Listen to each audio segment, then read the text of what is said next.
Leonardo Da Vinci.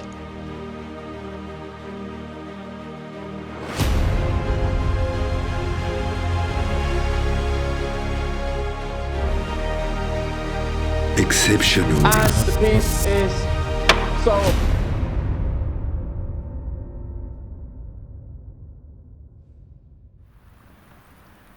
Hello.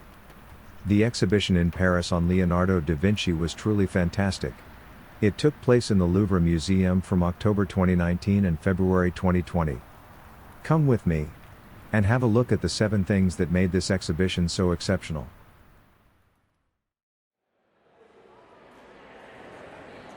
Leonardo da Vinci was born in 1452, in a little town of Italy called Vinci. He died in France, in 1519 at the age of 67, possibly of a stroke. This is indeed 500 years ago. So to celebrate the anniversary, the Louvre Museum has the idea to present an exceptional exhibition on Leonardo da Vinci. It became the world's most expensive art exhibitions ever organized. It took more than 10 years of preparation to mount this exhibition. The Louvre has managed to gather 162 exceptional works, including 11 paintings by the master of the Renaissance. It is the largest showing of Da Vinci works ever assembled in one place. The Mona Lisa was not part of the exhibition. Later, I will explain why. Today, Leonardo's surviving body of work as a painter is remarkably slim. Only 15 paintings are widely accepted to be from the Italian master's own hand, without dispute.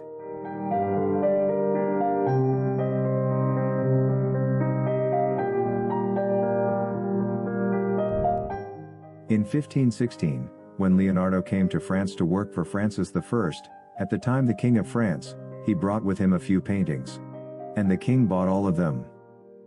This is the reason why the Louvre holds today almost a third of the entire Da Vinci painting collection in the world.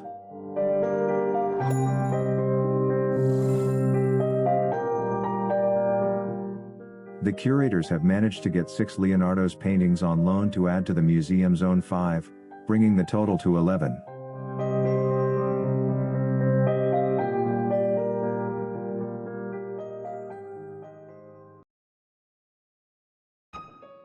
If there was a competition for the world's most famous drawing, Leonardo would certainly win it with his Vitruvian Man.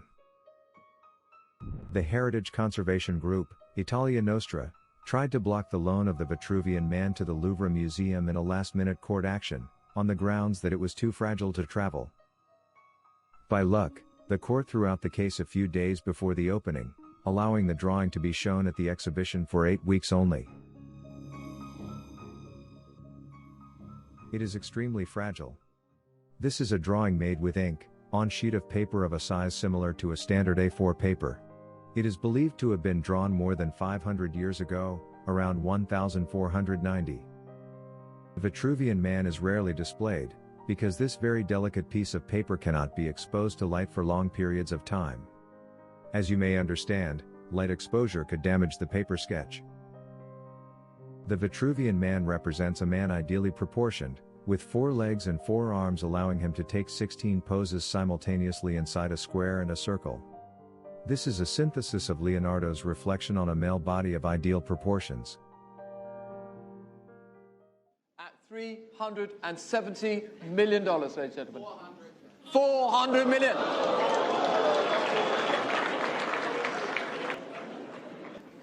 $400 million is the bid for the Salvator Mundi at 400 million. At Christie's, $400 million is the bid, and the piece is sold.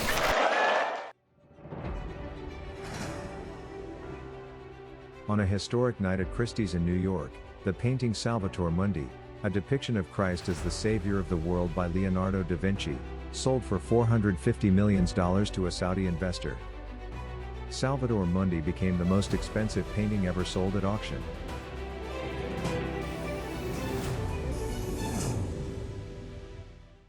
The Ministry of Culture of Abu Dhabi had assured that his country was the owner of the painting, and that the Salvator Mundi painting was to be exhibited in 2018 at the Louvre at Abu Dhabi.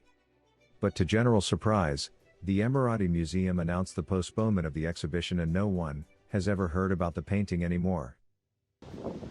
Experts have argued that it is in the reserves of the Louvre in Abu Dhabi. Others say the painting may be in a museum in Geneva. And even, some believe that it could sail aboard the yacht Serene, the Crown Prince of Saudi Arabia, Mohammed bin Salman's mega yacht.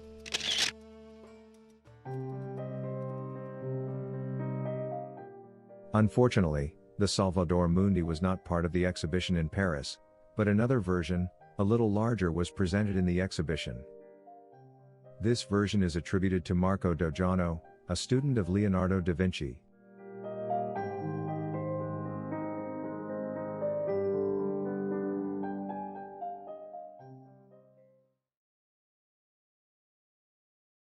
The Royal Collection of the British Royal Family, owned by the Queen, is the largest private art collection in the world. It has nearly 600 drawings by Leonardo da Vinci. They were originally bound into a single album, which was probably acquired in the 17th century by Charles II. Aside from the 600 drawings from Queen Elizabeth, the public was also able to admire the rare Codex Leicester, a small manuscript made of a set of scientific writing, bought in 1994 by billionaire Bill Gates for $31 million. If you look closely, you'll notice that it was written backwards by Leonardo. It is unreadable without the help of a mirror. The Da Vinci exhibition included also exceptional loans from other institutions, such as the Hermitage Museum of Russia or the Vatican. Simply put, the Da Vinci exhibition was the world's most expensive art exhibitions ever organized.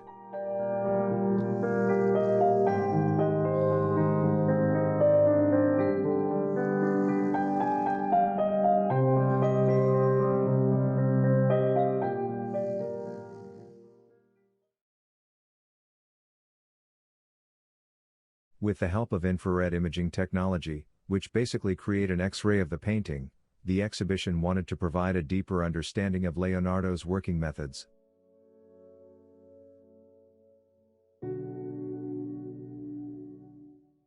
The scientific investigation done on the paintings, with the help of infrared light, has revealed a number of secrets.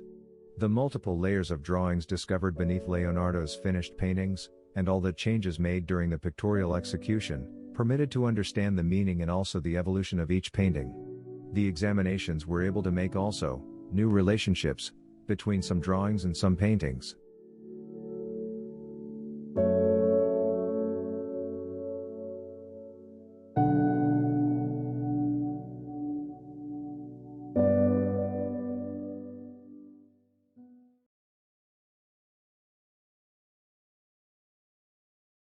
If you had to name the most famous painting in the world, it is very likely you would name La Joconde, also called Mona Lisa.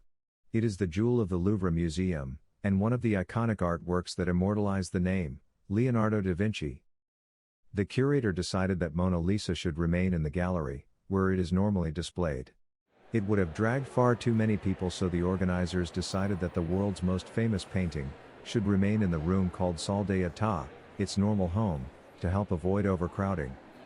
To compensate for this lack, the journey ended with an original immersive experience around the beautiful and mysterious Mona Lisa.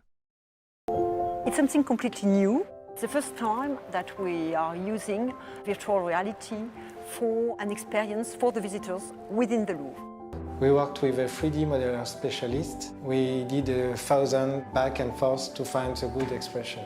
We had to decide exactly how she was dressed. We used all the scientific elements with light, X-ray, and we established a map with the different pieces, clothes, just to ensure it responds accurately when she moves.